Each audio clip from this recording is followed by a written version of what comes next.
Hello दोस्तों, तो आज हम sexual reproduction in flowering plants को कंप्लीट करने वाले हैं। देखते हैं जहाँ तक हो पाता है वहाँ तक करते हैं, वरना फिर पार्ट 2 लाएंगे, उसमें कंप्लीट कर देंगे क्योंकि ये थोड़ा बड़ा चैप्टर है ना। 25 पेज एनसीईआरटी में दे रखा आई थिंक।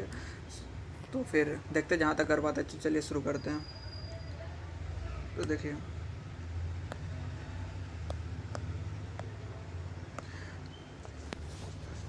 यहाँ पर सबसे पहले तो इंट्रोडक्शन दे रखा है, इसके बारे में थोड़ा इंट्रोडक्शन को ही पढ़ लेते हैं, फिर चैप्टर शुरू करेंगे।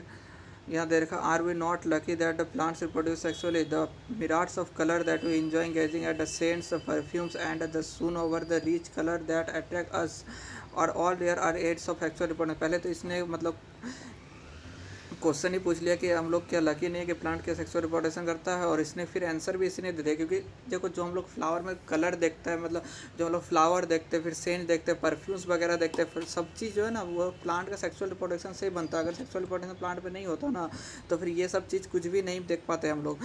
फ्लावर्स जैसे कि हम लोग देखते हैं ना, फ्लावर्स एक्चुअल में जो सेक्सुअल रिप्रोडक्शन होता है फ्लावर में होता है। Flower the site of sexual reproduction, ठीक है। तो flower do not exist only for us to be use for our own selfishness. All flowers all flowering plant show sexual reproduction. जितना ही फ्लावरिंग प्लांट होता है सेक्सुअल रिप्रोडक्शन शो करता है, और फ्लावर पे ही सेक्सुअल रिप्रोडक्शन होता है। और ये कि जो फ्लावर है वो हम लोग का मतलब सेल्फिशनेस वगैरह जैसे पूजा वगैरह में यूज़ करते हैं, एक्चुअल में वो प्लांट जो फ्लावर उसके लिए नहीं बनाता। उसका मेन पर्पस है सेक्सुअल रिप्रोडक्शन करवाना, ताकि उसका अपना बेनिफिट हो सके प्लांट का। इसलिए तुम्हारा फ्लावर बनता है प्लांट पे। Look at the diversity of the structures of the inflorescence flowers and floral parts shows an amazing range of adaptation to ensure formation of the end product of sexual reproduction, the fruits and the seeds। ठीक है ना। तो देखो इस line पे एक मतलब इसका ध्यान रखना, जो सेक्सुअल रिप्रोडक्शन इंड प्रोडक्ट होता है वो सीड्स होता है एंड फ्रूट होता है, ठीक है। सीड्स एंड फ्रूट, तो सीड तो जिम्नोस्पर्म में भी होता है, और लाइक बट ये जो फ्रूट है वो सिर्फ एंड सिर्फ तुम्हारा इस पे एंजियोस्पर्म में होगा, ठीक है। तो मैं यहाँ लिख देता हूँ एक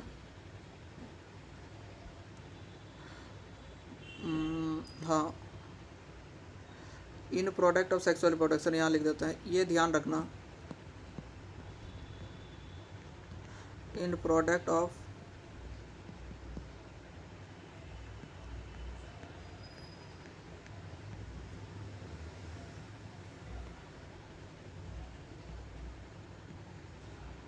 इन प्रोडक्ट ऑफ सेक्सुअल रिप्रोडक्शन जो होता है वो होता है तुम्हारा फ्रूट एंड सीड।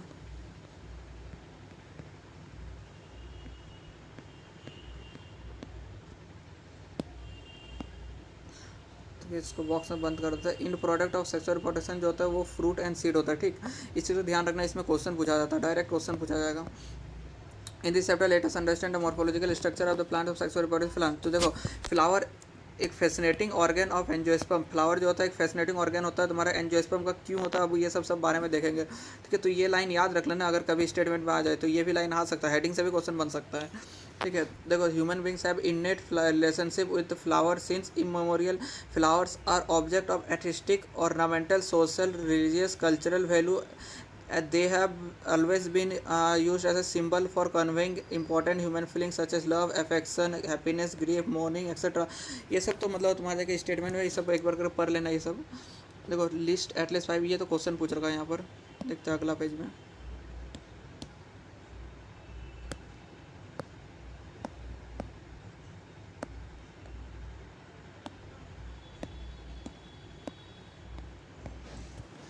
देखो यहाँ से, to biologist flower is a morphological and embryological marvels and site of sexual reproduction. ये लाइन याद रखना, क्योंकि ये लाइन डायरेक्ट स्टेटमेंट में आता है। अबे यार, हाँ। अब देखो फिर प्री फर्टिलाइजेशन इवेंट देखने वाला। अब जैसे फ्लावर में, जैसे हम लोग में ह्यूमन में फर्टिलाइजेशन होता है, फ्लावर में भी उसी तरह फर्टिलाइजेशन होता है। सेक्सुअल रिप्रोडक्शन तो फर्टिलाइजेशन तो हो गई, अब फर्टिलाइजेशन के पहले क्या क्या इवेंट होगा और फर्टिलाइजेशन के बाद क्या क्या इवेंट होगा, वो सब चीज़ देखने वाला है। तो सबसे पहले प्री फर्टिलाइजेशन इवेंट देखेंगे। तो प्री फर्टिलाइजेशन इवेंट देखते हैं। Much before the actual flower is seen on the plant, the reason that a flower is being grown has taken place. Several hormonal structural changes are initiated which lead to the differentiation and further development of the flower primordium। ये देखो, इसमें assertion reason question बनता है, ठीक है। ये ऊपर वाला लाइन जो असर्शन ने पूछेगा, नीचे वाला लाइन जो होगा एडिशन में, मतलब इसमें क्या बोला है देखो, जब भी फ्लावर बनता है मतलब जब भी प्लांट पे फ्लावर बनने शुरू होता है उसके पहले ही हमें मतलब उसके बहुत पहले ही हमें पता लग जाता है कि इसमें फ्लावर आने वाला है। कैसे पता लगता है? क्योंकि बहुत सारा जो है मतलब बहुत सारा हार्मोनल और स्ट्रक्चरल चेंजेस प्लांट में हमको देखने को मिलता है, जिससे कि पता लग जाता है कि हाँ फ्लावर आने वाला है। तो बस सही स्टेटमेंट में ये असर्शन रीजन में पूछा जाता है।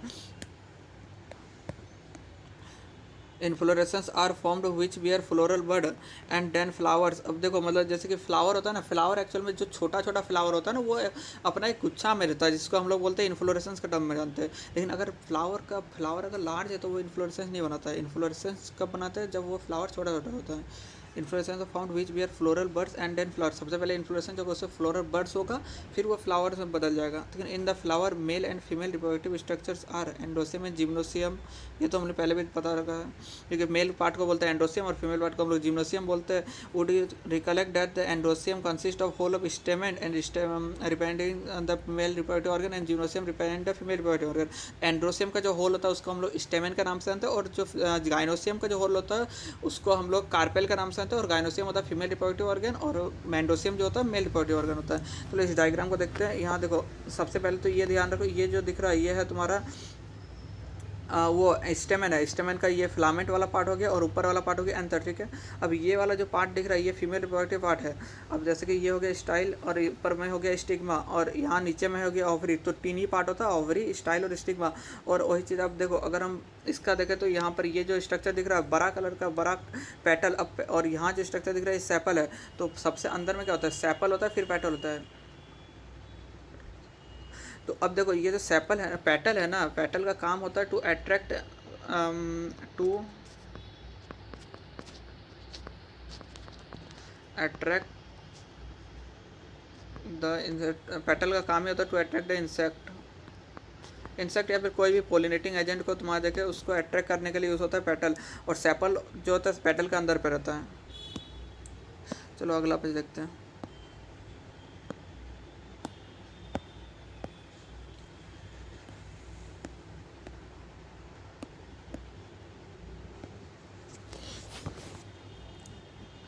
स्टेमेन माइक्रोस्पोरेंजियम और तुम्हारा पोलन ग्रेन के बारे में देखते हैं अब।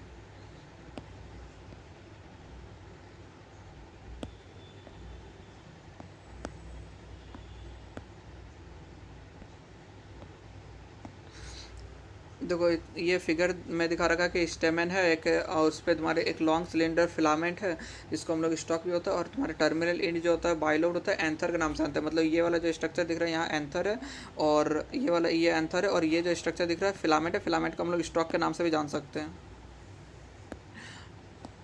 और ये यहाँ जो लाइन दिख रहा है ये लाइन ऑफ डिसेंस है। मतलब अभी फर्दर पढ़ेंगे हम लोग।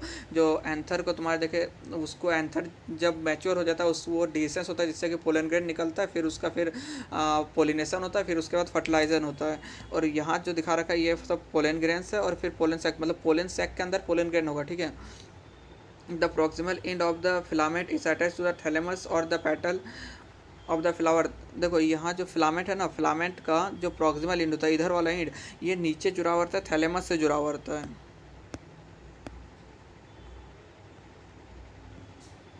इसको मान लेते हैं हम थैलेमस है, ठीक है। ये थैलेमस है तो ये, और इधर वाला एंड जो होगा प्रॉक्सिमल, तो प्रॉक्सिमल एंड जो होगा थैलेमस से जुड़ा हुआ रहेगा।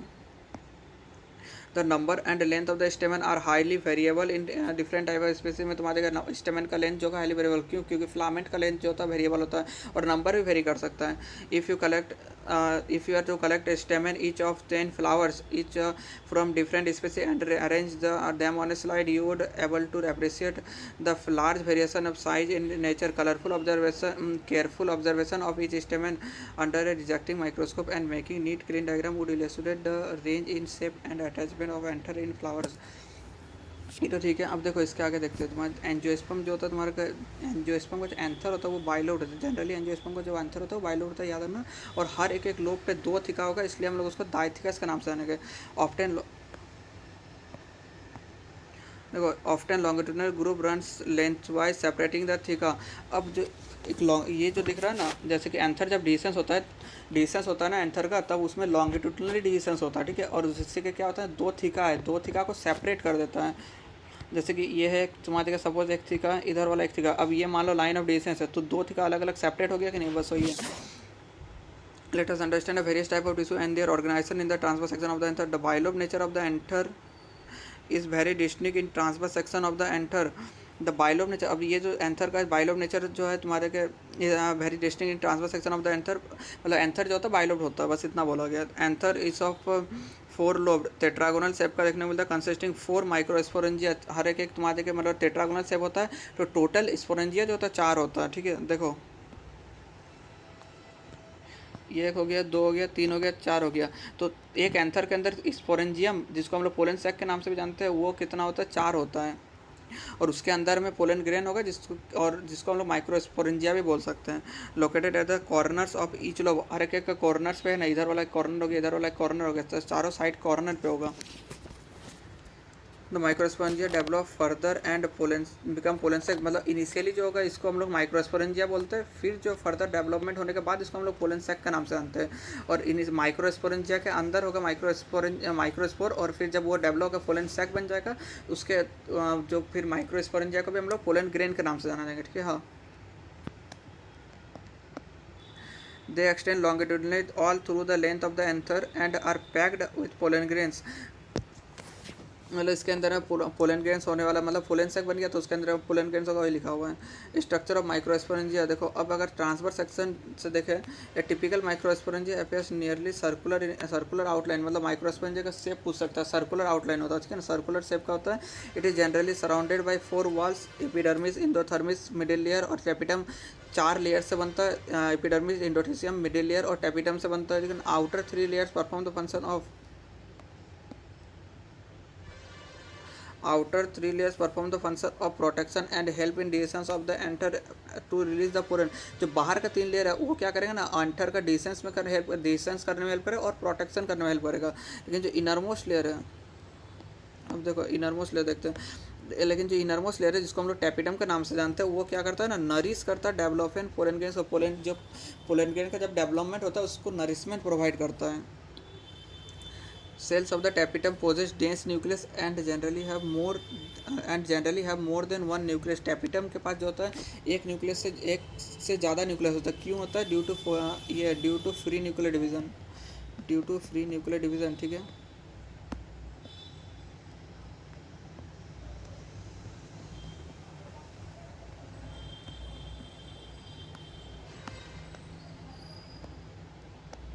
Due to free nuclear division होता है. और इसका टेपिडम में के अंदर जो टेपिडम के अंदर जो साइटोप्लाज्म होता है वो डेंस साइटोप्लाज्म होता है. ठीक है, हाँ.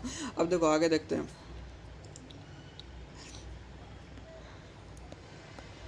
माइक्रोस्पोरेंजिनेसिस के बारे में. माइक्रोस्पोरें देखो, एन ऐसे anther develop the cells of the sporogenesis अंदर को meiotic division to form microspore tetrad. जैसे कि तुम्हारे देखे, मतलब जैसे बोले ना तुम्हारे देखे माइक्रोस्पोर है, माइक्रोस्पोर से तुम्हारे माइक्रोस्पोर मदर सेल होता है, स्पोरेंजियम के अंदर माइक्रोस्पोर मदर सेल होता है, उसके अंदर मियोसिस टेक प्लेस करेगा. मियोसिस जैसे होगा, मियोसिस होने के बाद वो माइक्रोस्पोर का फॉर्मेशन करेगा. अब इसका डेफिनेशन, एक्चुअल डेफिनेशन जो माइक्रोस्पोर का होगा वो तुम्हारे नेक्स्ट पेज में दिया हुआ है.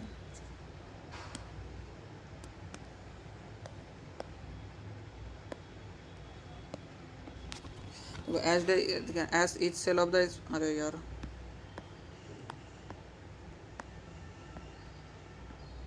as each cell of the sporulin tissue is capable of giving rise to microspore tetrad. Each one of the is a potential pollen mother cell. The process of formation of microspore from pollen mother cell through meiosis is known as microsporangenesis. ध्यान रखना इस चीज़ का. The microspore as they are formed are arranged in cluster of 4 cell. microspore tetrad में initially formation होता है. As the anther mature and dehydrate, the microspore dissociate from each other and develop to form pollen grains. जैसे कि तुम्हारे के microspore है, microspore further जाके pollen grains में कन्वर्ट हो जाएगा. Inside each microsporidium several thousands of microspore or pollen grains are formed that are released within the distance of the anther. मतलब माइक्रोस्पोरिडियम के अंदर में हजारों पोलन ग्रेन्स प्रेजेंट होता है, वो सब रिलीज हो जाएगा तुम्हारे डिस्टेंस ऑफ एंथर के से.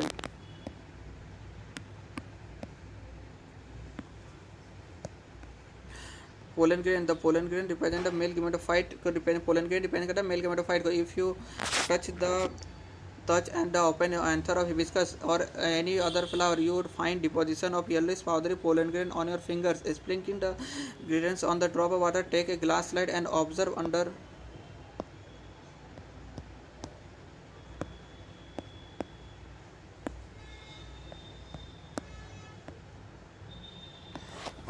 and observe under microscope. You will really amazed that the variety of architecture, shape, size, color, designs seen on the pollen grains from different species. हाँ, अब देखो pollen grains are generally spherical in shape का देखने को मिलता है. इसका diameter याद है ना 25 से 50 माइक्रोमीटर का डायमीटर होता है.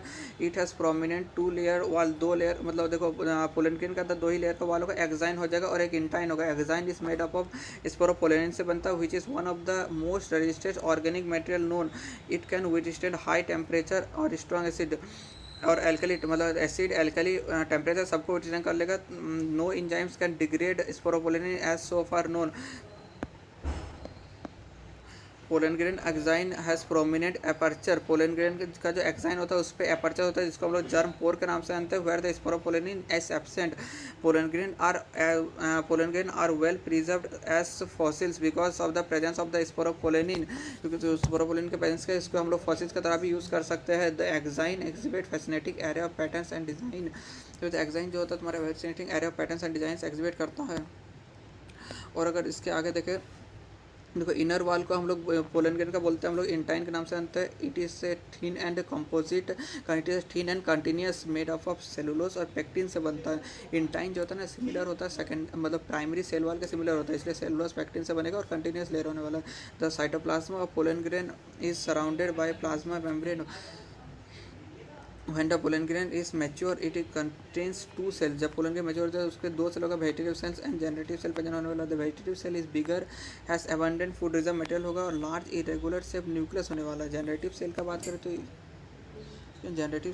करें तो वो होता है तुम्हारा स्मॉल होगा फ्लोट्स करेगा साइटोप्लाज्मा ऑफ.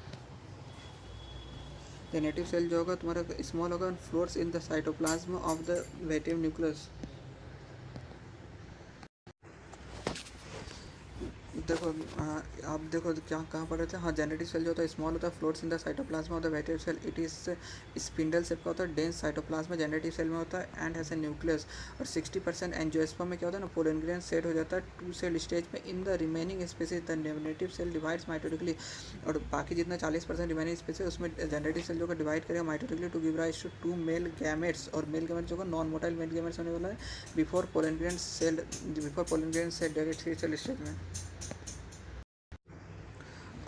चलो देखो तुम्हारे के pollen grains of many species cause allergy भी कॉज कर देता है. ब्रोंकियल इन्फ्लेमेशन भी कॉज करता है. ठीक है ना. हाँ in some people often leads to chronic respiratory disorder भी कॉज कर सकता है जैसे कि अस्थमा ब्रोंकाइटिस वो सब भी कॉज कर सकता है. It may be mention that parthenium और carrot grass that came from into the contaminated wheat जो कि आया था वो खुद एक पोलन ग्रेन्स मतलब पोलन एलर्जी कॉज करता है. कौन पार्थिनियम has become ubiquitous in occurrence of the pollen allergy.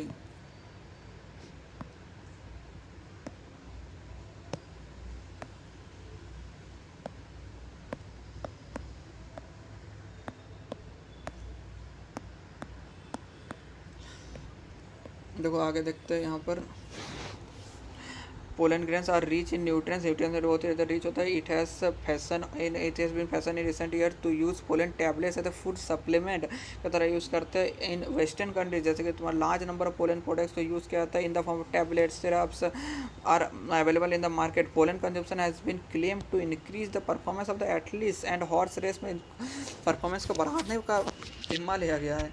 You know when once they are said pollen grains have to land on the stigma before they lose their viability if they have to bring about fertilization.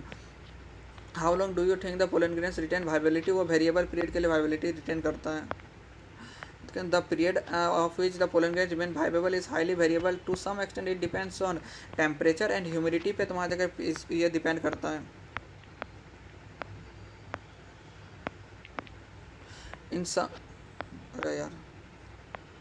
some cereals such as rice and wheat, pollen grains lose their viability within 30 minutes of release, and in some members of Rosaceae, Leguminaceae and Solanaceae, they maintain their viability for months. You may have heard of storing semen sperm of many animals including humans, artificial insemination. उसी तरह हम लोग pollen को भी store कर सकते हैं, जिसको हम लोग पोलन बैंक के नाम से जानते हैं। उसमें लिक्विड नाइट्रोजन होता है -196 डिग्री सेल्सियस पे। Such stored pollen can be use as pollen banks similar to seed banks in crop breeding programme में यूज़ कर सकते हैं उसको। अब देखो पिस्टिल, माइक्रोस्पोरेंजियम और इम्ब्रोसेक के बारे में पढ़ना है। The gynoecium represent the female reproductive part of the flower. The gynoecium may consist of a single pistil, तो उसको मोनोकार्पेली बोलेंगे। अगर मल्टीपल पिस्टिल होता है तो उसको मल्टीकार्पेली के नाम से आते हैं। When there are more than one pistil may be fuse to form syncarpous. एक से ज़्यादा है तो फ्यूज कर जाएगा, फ्यूज होगा तो उसको बोलेंगे सिंकार्पस। अगर फ्री है तो उसको बोलेंगे हम लोग एपोकार्पस के नाम से आएंगे।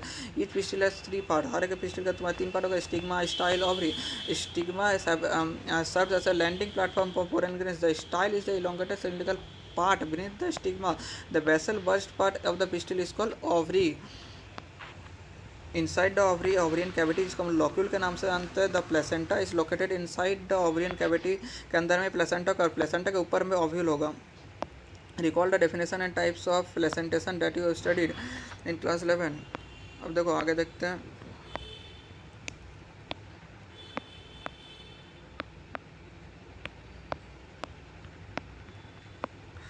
arising from placenta are the microsporangia। arising from placenta the microsporangia commonly known as ovule के नाम से आता है।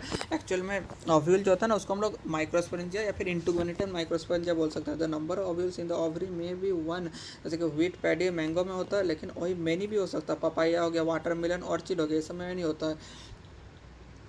अब इसको कैसे याद रखना है, इसको कुछ नहीं, तुमको सोचना है। जब भी क्वेश्चन पूछे कि एक ओव्यूल किस में होता है, तुम सोचो व्हीट जिसमें एक सीड है उसमें एक ओव्यूल होगा, तो 1 ओव्यूल इक्वल टू 1 सीड। ठीक है, ये ध्यान रखना। Let us familiarise ourselves with the तुम्हारा structure of the typical angiosperm ovule. The ovule is small structure attach to the placenta. Ovule is small attach to the placenta by means of stalk known as funicle के नाम से जानते हैं। The body of the ovule fuses with the funicle in the region of hilum. Hilum पे fuse होगा।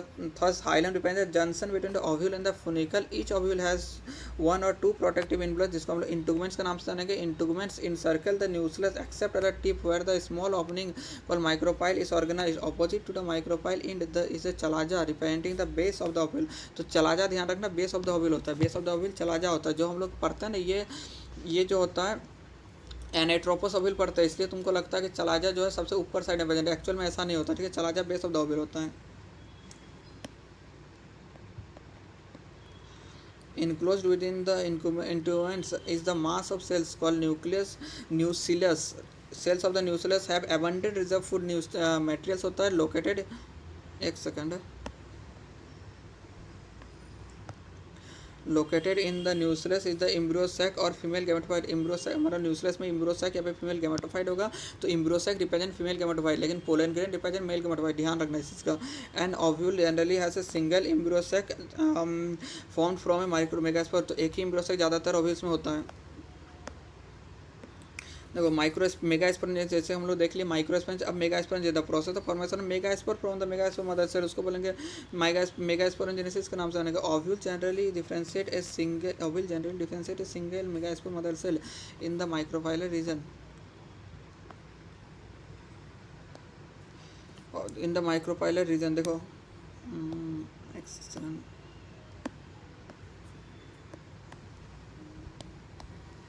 of the nucleus. It is the large cell containing dense cytoplasm and prominent nucleus. The MMC undergoes meiotic division. What is the importance of the MMC undergo meiotic division? मतलब देखो MMC जो होता है meiotic division होता है, 4 cell बनता है, but 4 cell में से 3 सेल जो होता है जो माइक्रोपाइलर साइड वाला डिजेनरेट कर जाएगा, बस एक बचेगा जो कि चलाजाल साइड वाला होने वाला है।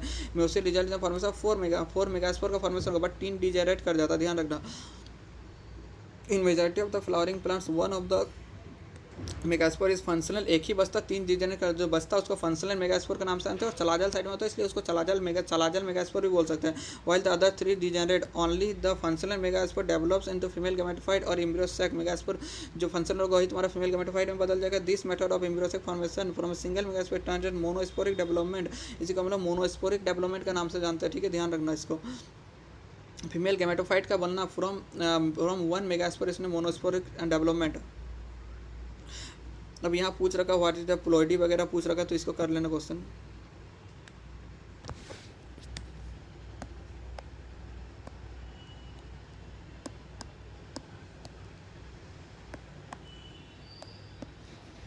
Let us first study the formation of embryo sac in detail. The nucleus of the functional megaspore divides mitotically to form two nucleus, which move toward opposite pole, forming two nucleate embryo sac. The two more sequential mitotic division occurs results in the formation of four nucleate and later eight nucleate stage of the embryo sac. It is of interest to note that these mitotic division are strictly free nuclear division. ध्यान रखना हर एक mitotic division free nuclear division है, मतलब cell का division नहीं होगा, सिर्फ न्यूक्लियर डिवीजन होगा. That is nuclear division are not followed immediately by cell wall formation. After 8 nuclear stage, cells walls are laid down, leading to the organization of typical female gametophyte or embryo sac.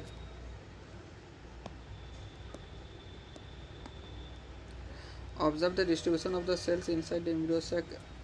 Six of the 8 nucleus surrounded by the cell walls and organized into cells. The remaining 2 nucleus called polar nuclei are situated below the एक apparatus of the large central cell. तो polar nuclei कहाँ situated है? एक apparatus के नीचे होता है, ठीक है.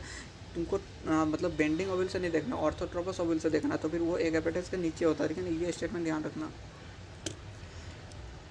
अच्छा तो लो आगे देखते हैं तुम्हारे डियर से characteristics distribution of the cells within the embryo sac. 3 cells are grouped together at the micropylar end and constitute egg apparatus. Micropylar end में होगा egg apparatus. The egg apparatus in turn consists of 2 synergids and 1 egg cell. The synergid have special cellular thickness at the micropylar tip. synergid के पास special cellular thickness होता है micropylar tip में, जिसको हम लोग filiform apparatus के नाम से जानते हैं, which play an important role in guiding the pollen tubes towards the synergid. These cells are at the chalazal side and are called antipodal cells. The large central cell, as mentioned earlier, has 2 polar nuclei होता है. उसमें thus जो बनता है हम लोग का typical angiosperm embryo साक है. तुम्हारी जगह 8 न्यूक्लियस और 7 सेल इससे देखने मिलता है.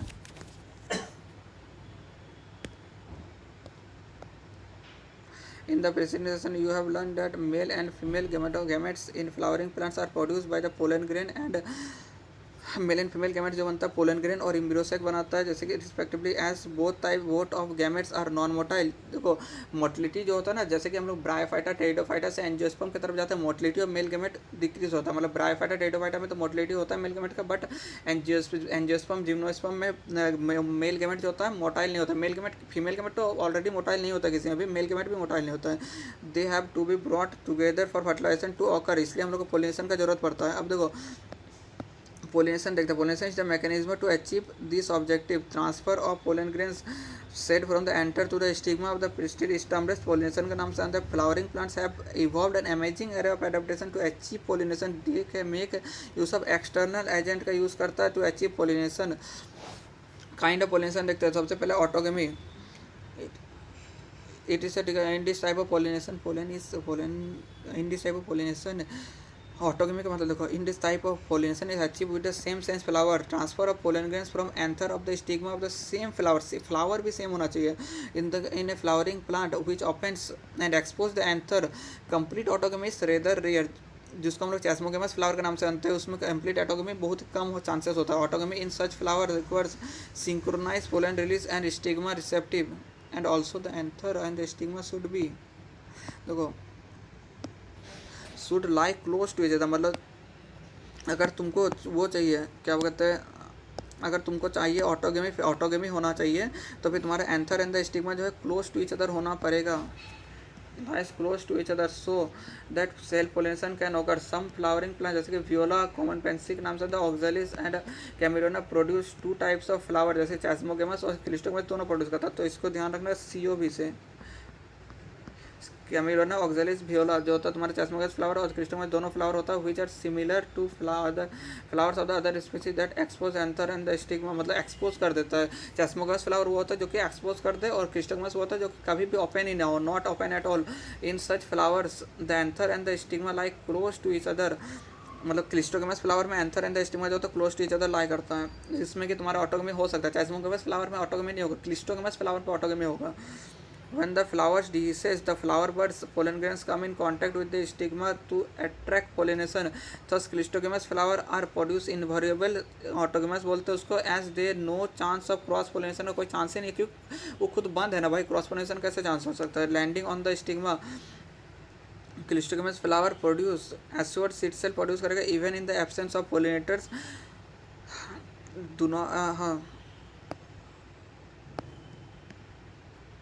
अब देखो यहाँ क्वेश्चन पूछ रहा है क्या आपको एडवांटेज लगता है जो क्लिस्टोगेमस फ्लावर जो एडवांटेज है या डिसएडवांटेज, दोनों हो सकता है, एडवांटेज भी हो सकता है डिसएडवांटेजेस भी हो सकता है, ठीक है। क्योंकि एडवांटेज इसलिए क्योंकि इसमें कोई अदर बाहर से कोई पोलिनेटिंग एजेंट का जरूरत नहीं पड़ रही है, एडवांटेज है। बट इसमें इनवेरिएबल सीड बन रहा है, वेरिएशन तो आएगा ही नहीं, तो ये डिसएडवांटेज भी हो सकता है, दोनों हो सकता है। फिर गैटनो में देखते हैं transfer of pollen grain from anther to the stigma of the flower of the same plant. Flower अलग अलग होगा लेकिन सेम प्लांट में होगा। Although geitonogamy is functionally cross pollination बोलेंगे involving pollinating agent. Genetically autogamy जो होगा, जेनेटिकली जो गैटनोगेमी होता है वो ऑटोगेमी होता है, लेकिन फंक्शनली बोलता है तो फिर तुम्हारा जाके क्रॉस पोलिनेशन ही मानना। लेकिन अगर ऑटोगेमी मानना कब, जेनेटिकली जब बोले, हाँ, since the pollen grain come from the same plant, क्योंकि पोलन ग्रेन जो होता है सेम प्लांट से आता है। फिर अब देखने वाले हम लोग जीनोगेमी के बारे में।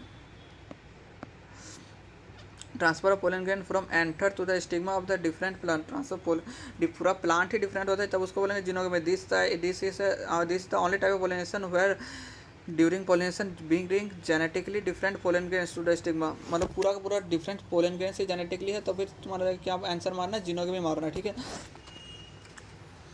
अब ये जो डायग्राम है ये सेल्फ पोलिनेटेड फ्लावर का डायग्राम है, और यहाँ फिर ये क्रॉस पोलिनेटेड फ्लावर का डायग्राम है, और ये जो है क्लिस्टोगेमस फ्लावर है प्लस चेस्मोगेमस फ्लावर, मतलब समझ के COB कैमिलोना ऑक्सैलिस वियोला का डायग्राम है, ठीक है। अब देखो एजेंट ऑफ पोलिनेशन देखते हैं। Plant use two abiotic and मतलब 2 abiotic wind and water and 1 biotic animal. Biotic में सिर्फ 1 होगा जो कि एनिमल्स होने वाला agent to achieve pollination. Majority of the plant use biotic organism for pollination, only small portion of the plant use abiotic agent. Pollen grains come in contact with stigma is a chance factor in both wind and water pollination. मतलब chance factor होता है कि हो भी सकता है कि वो पोलन ग्रेन जो स्टिग्मा पे आए या फिर नहीं भी आए।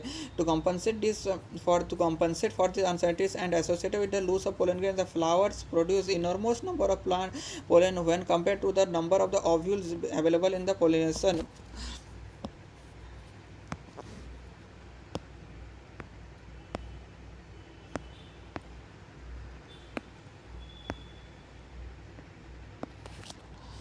Pollination by wind is more common among abiotic organism में तुम्हारे जो विंड के थ्रू पोलिनेशन हो सकता है, वाटर के थ्रू, लेकिन विंड के थ्रू जो होता है ज़्यादा होता है। S in abiotic not overall wind pollination also requires that the pollination also requires that the pollen grains are light and non-sticky होना चाहिए so that they can be transported in wind currents.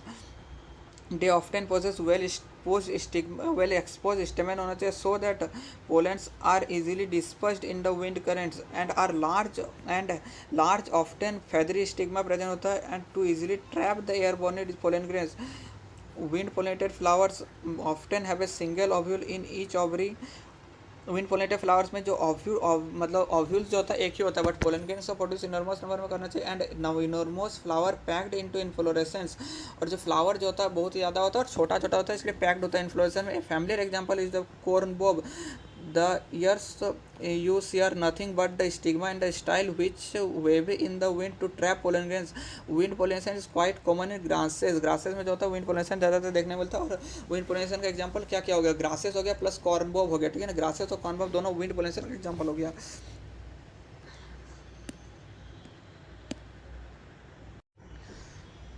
देखो pollination by water जो होता है ना, pollination by water is quite rare to the flowering plants and limited to 30 genera of angiosperm में limited होता है। उसमें से मोस्टली जो होता है मोनोकोट होता है। As against this, you would recall that the water is regular mode of transport of the male gametes among the lower plants such as algae, bryophyta, pteridophyta में जो होता है वाटर से ही जो है फर्टिलाइजेशन टेक प्लेस करता था। It is believed, particularly for some bryophytes, that their distribution is limited because of need of water for transport of male gametes and fertilization. Some examples of water pollinated plants जैसे कि तुम्हारा Vallisneria हो गया, hydrilla हो गया और तुम्हारा के जोस्टिरा हो गया, उसमें वाटर के थ्रू पोलिनेशन होता है। Hydrilla which grow in fresh water, जो कि फ्रेश वाटर में ग्रो करेगा। एंड सेवरल मेरीन वाटर जैसे कि सी ग्रासेस हो गया, जोस्टा का दूसरा नाम होता है सी ग्रास, ठीक है, ध्यान रखना इस चीज़ का। अब ऐसा ज़रूरी नहीं है कि सारा का सारा जो पानी में प्लांट होता है वो वाटर पोलिनेशन करे, ऐसा कोई ज़रूरी नहीं है। Not all aquatic plants are use water for pollination. In the majority of the aquatic plants such as water hyacinth, water lily हो गया, flowers जो flowers emerge above the level of the water and pollinated by insect के through होगा या फिर wind के through हो सकता है. As in most of the land plants, जैसे कि normally most of the land plants में होता है तो उसी तरह हो सकता है. और वेलिस्नेरिया में देखें तो वेलिस्नेरिया में क्या होता है, वेलिस्नेरिया वाटर पोलिनेट होता है. Female plant reach the surface of the water bye the long stalk and female male flowers or pollen grains are released onto the surface of the water. They are carried passively by water currents. Some of them eventually reach the female flowers and the stigma.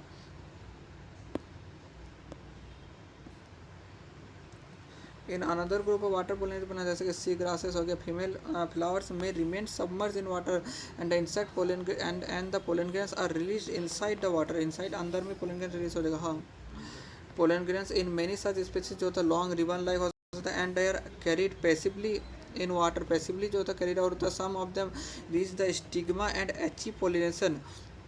मतलब अगर जो बाहर में हो सकता है उसका example क्या है, वेलिस्नेरिया. वेलिस्नेरिया जो होता है बाहर का एग्जांपल होता है, बाहर में वाटर सरफेस में होता है. और अगर तुम्हारे देखे जोस्ट्रा का देखें और हाइड्रिला का देखें ना, वो वाटर के अंदर में पोलिनेशन होता है.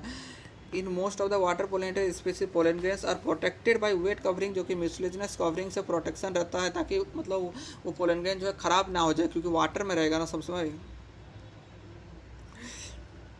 अब जो जितना भी विंड और वाटर पोलिनेटेड प्लांट होता है ना, उसको कलरफुल और नेक्टर प्रोड्यूस करने का कोई ज़रूरत नहीं है, मतलब फ्लोरल रिवार्ड देने का कोई भी ज़रूरत नहीं होता क्योंकि भाई वाटर और विंड जो होता है वो नॉन लिविंग होता है. लेकिन विंड और water pollinated plants are not very colourful and do not produce nectar. Why do because तो वो दोनों नॉन लिविंग होता है, इसका रीज़न है.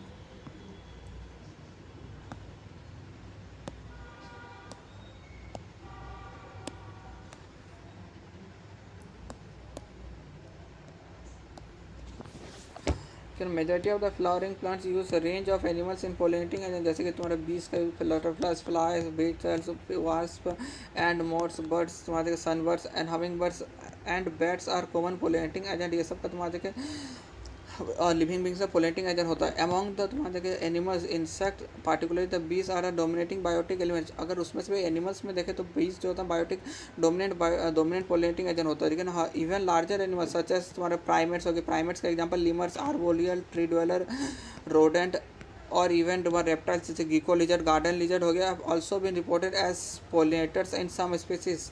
मतलब लार्ज एनिमल्स में ये सब आ जाएगा. देखिए फिर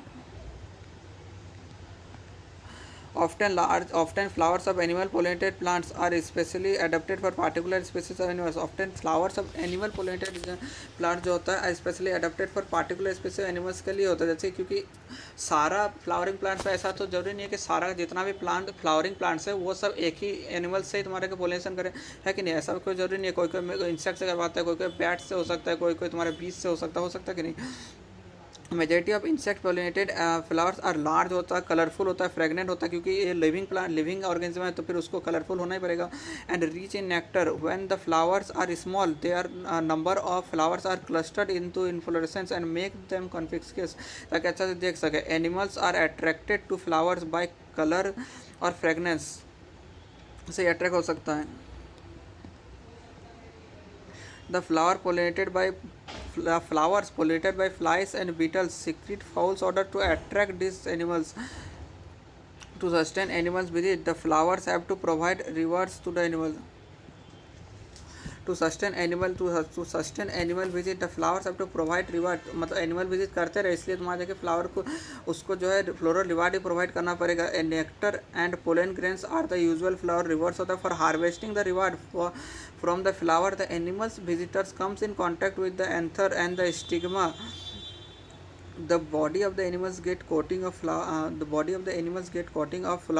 pollen grains का coating होता है क्योंकि pollen grains जो होता है sticky nature का होता है ना, which are generally sticky in animal pollinated flowers. When the animals carrying pollen on its body comes in contact with the stigma, it brings out pollination. Simple as. In some species, floral in some species कोई species में floral livers are providing safe space for laying eggs. For example, an example is that of the tallest flower Amorphophallus. The flower itself is 6 feet height का होता है, लेकिन a similar relationship exists between the species of the moth and the plant yucca, where both species moth and the yucca plant जो होता है benefit होता है, और वो लोग दोनों अपना लाइफ साइकिल को कंप्लीट नहीं कर सकता एक दूसरे के बिना, क्योंकि वो लोग म्यूचुअलिज्म शो करता है.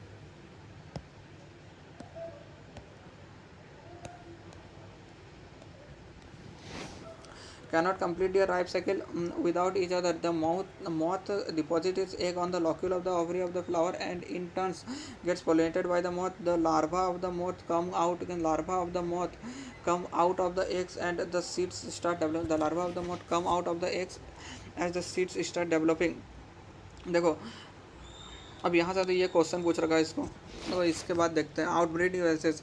अब जो तुम्हारा देखिए, जैसे कि हमने पढ़ा था इन ऑटोगमी पढ़ा था, फिर गेटनोगमी पढ़ा था, और ऑटोगमी गेटनोगमी और जिनोगमी पढ़ा था. ऑटोगमी जो होता है ना, ऑटोगमी मतलब सेल्फ प्लांटेड फ्लावर्स, उस पर होता है, उस पर हो जाता है इनब्रीडिंग डिप्रेशन. और अगर जिनोगमी होता है उस पर होता है आउटब्रीडिंग डिप्रेशन, जिसको हम लोग आउटब्रीडिंग डिवाइसेस के नाम से भी जान सकते हैं. देखो आउटब्रीडिंग डिवाइस के बारे में बताते हैं. Majority of the flowering plants produce hermaphrodite flowers का प्रोडक्शन करता है, and pollen grains are likely to come in contact with the stigma of the flower. Continuous cell pollination result in inbreeding depression. Flowering plants have developed many devices to discourage cell pollination and to encourage cross pollination. In some species, pollen grains and stigma receive pollen release and stigma receptor are not synchronized. Either the pollen grain is received before the stigma becomes receptive, or the stigma becomes receptive much before the release of the pollen. In some other species, the anther and the stigma are placed at different positions so that the pollen cannot come in contact with the stigma of the flower. Both of these devices prevent autogamy. दोनों जन जो होता है prevent करेगा, ऑटोगमी से prevent करने वाला होगा. The third device is to prevent inbreeding devices is self incompatibility कर लो. This is a genetic mechanism. Self incompatibility होता है genetic mechanism होता है, and prevents cell pollination from the same flower and other flowers of the same plant for fertilizing the ovules by inhibiting pollen germination or pollen tube growth in the pistil. Now, another device is to prevent cell pollination is the production of unisexual flower. Another device is to prevent cell pollination को prevent करने के लिए is the production of unisexual flower. मतलब unisexual flower produce if both male and the female flowers are present on the same plant, such as जैसे castor maize हो गया, जिसको हम लोग मोनोसियस बोलेंगे. It prevents autogamy को prevent कर सकता है, but not geitonogamy को prevent नहीं करेगा, बस autogamy को prevent कर सकता है. In several species such as papaya, male and female flowers are present on the different plant. दोनों अलग अलग प्लांट में, तो उसमें तुम्हारे जगह जो होगा ऑटोगमी प्लस गेटनोगमी दोनों जन ही प्रिवेंट हो जाएगा. Autogamy in that is each plant is either male या फिर फीमेल डायोसियस प्लांट होगा, और this condition prevent both autogamy और गेटनोगमी दोनों को प्रिवेंट कर लेगा.